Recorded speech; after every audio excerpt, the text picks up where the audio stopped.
What does humbleness mean? Based off that, can the greatest people be humble? This is Jewish Life 101.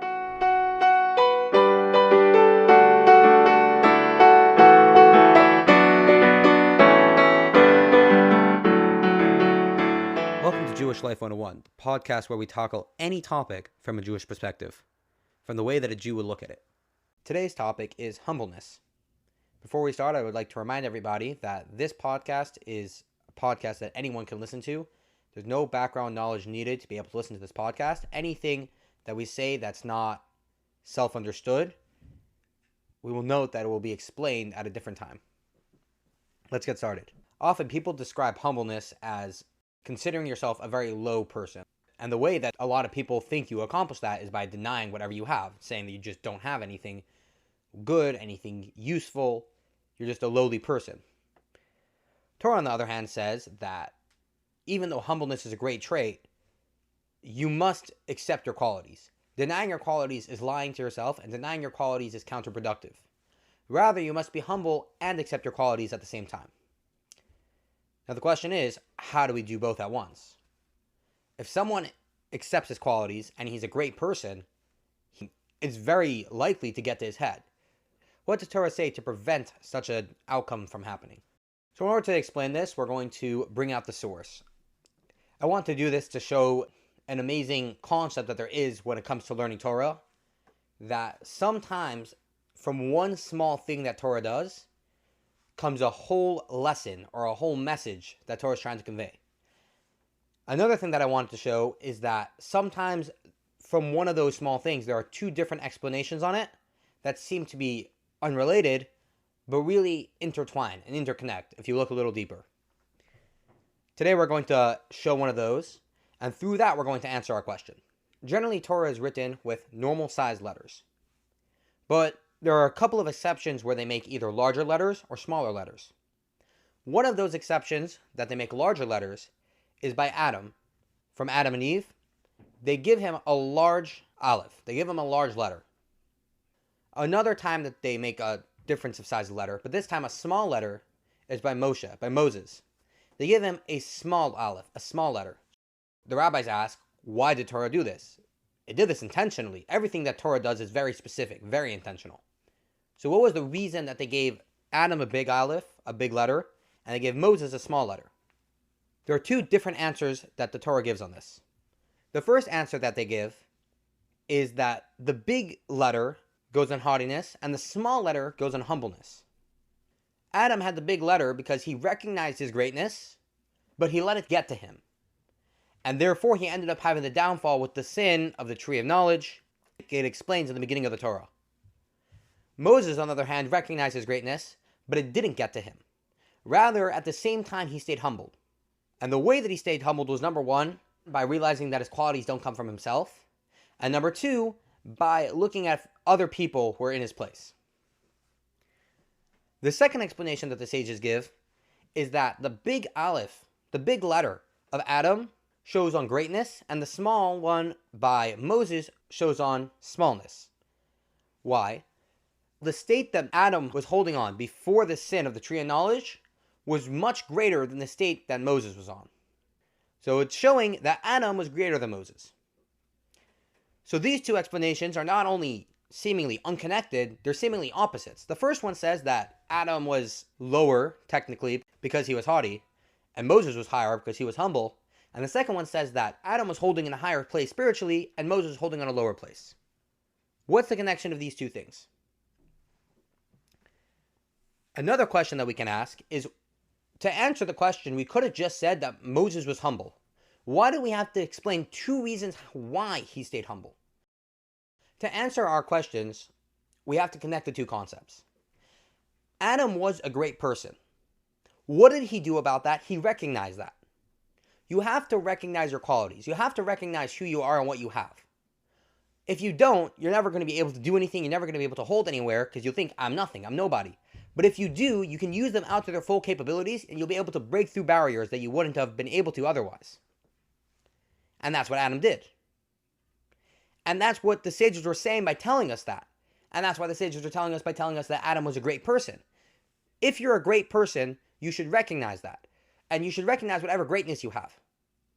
But then they teach us that he had a downfall because he was haughty. So they're warning you not to do that. If you're in a great space, even if you're in the great space, and this is where the other explanation comes in, even though Adam was in such a great space, he was greater than Moses. Moses, who was through him given the Torah on Mount Sinai. Adam, he exists before there was any bad in this world. Nevertheless, through haughtiness, he came to sin. That's the warning that the Torah is giving us. To solve that, therefore, we have to act like Moses. Moses recognized his qualities. He recognized his greatness. It was impossible to deny. He gave the Torah on Mount Sinai. He came from great people. There was no denying who he was. But Moses did not have the same mistake that Adam had. There are two things that he paid attention to that therefore kept him as a humble person. The first one was he recognized that his qualities didn't come from himself. The fact that he gave Torah on Mount Sinai, the fact that he came from great people, that was all natural. That was all given to him by God. That's not him. So why should he hold himself up as a great, amazing person that I'm so amazing, I'm so great? It never came from him. It didn't come through his efforts. It was given to him. On the contrary, in fact, he should appreciate that. His approach to it should be that he should cherish it. Imagine, for example, if someone gave you a gift versus if you bought it yourself. Let's say you bought a new car. Your feeling is, wow, that's amazing. You feel great for having this great, amazing thing. You feel like the king of the world for a little bit, that I just got myself a new car, especially if it's a good car, if it's an expensive car, a sports car, you're going to feel amazing. Not so if someone gives it to you, you'll feel great in a different way. You won't feel bad just because it didn't come from you. But you won't feel haughty. It's not, I got this, I'm amazing.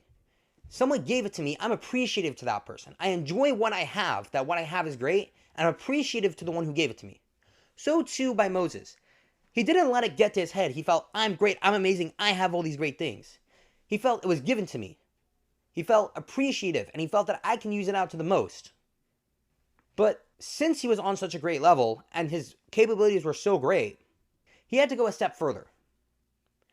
If someone's holding on this level where every single thing that he has, he recognizes it doesn't come from me, it comes from someone else. I, for myself, don't really have anything. But he could still feel that, yeah, I don't have anything, I'm still greater than the other guy. The other guy's less than whatever I am. I'm nothing, but he's less than nothing. So, someone holding on such a great level needs to go that extra step to stay away from being haughty. Rather, they have to reach the ultimate humbleness. Like it says that Moses was the most humble person on earth. What was the extra thing he told himself to let himself know that he's not the greatest, and therefore kept him in a state of humbleness? The way that Moses did it was through recognizing his qualities. Specifically by not denying that. What does this mean? Moses looked at his qualities. Moses looked at what was given to him. And then he looked at someone else, and he thought, what if this was given to the other person instead of me? What if someone else would have been Moses? And Moses thought to himself, if someone else would have been Moses, I can almost guarantee, or by Moses he was able to guarantee, for reasons that we will explain a different time, Moses was able to guarantee that the other person would have been greater than he was. So, am I currently in a better place than the other person? I was the one who gave the Torah. I'm the one that comes from these great people. Moses will obviously respond, yes, and I can use that out, and I can appreciate that. I can reach amazing heights because I know I have those qualities. But am I greater than the other person? No, the other person's greater than me. If he were to have my qualities, he would do so much better, so much greater. So therefore, Moses, at the same time that he recognized his qualities, he used out his qualities, he also stayed humble. But he didn't just stay humble. He stayed more humble than anyone else on the face of the earth. And he considered everyone else greater than him. He respected every other person. Not greater than him as in a way that could trample over him. Because he, at the end of the day, has a capability that he could accomplish whatever he needs, even if there are people in his way. But he respected every other person. Because he recognized the capabilities in them. And those capabilities he recognized were greater than his own. What's the takeaway we can have from this? Seemingly, we're not as great as Adam, we're not as great as Moses, we're regular people, okay, so could be that, I don't know, I can draw, okay, great. I have a talent to draw, I have a talent to speak, I have a talent to sing. It's not so amazing. What lesson can I learn from the sages explaining this extra step in guarding yourself from being haughty? I can be satisfied with the first step. I might not even be haughty in the first place. I don't see so many amazing things about myself. The Torah explains that every single person has a spark of the soul of Adam in him. Now, like we explained earlier, Adam had amazing qualities that even Moses didn't have. And from that spark of the soul of Adam, and every single Jew, there are also these amazing qualities. They're hidden, but they're there. We actually explained the concept in the episode Worldviews #1 about how just because you don't see something in something does not mean it's not necessarily not there. And we're going to explain a similar concept sometime in the future about each person individually. But for now, every single person has the amazing spiritual standing that Adam had. They have it in their soul. The standing that Adam was at was a standing before sin. It was of the most righteous people. So the standing he had was in a way that you're above any bad. Not that you are doing good, but you have to stay away from bad, but you're above it.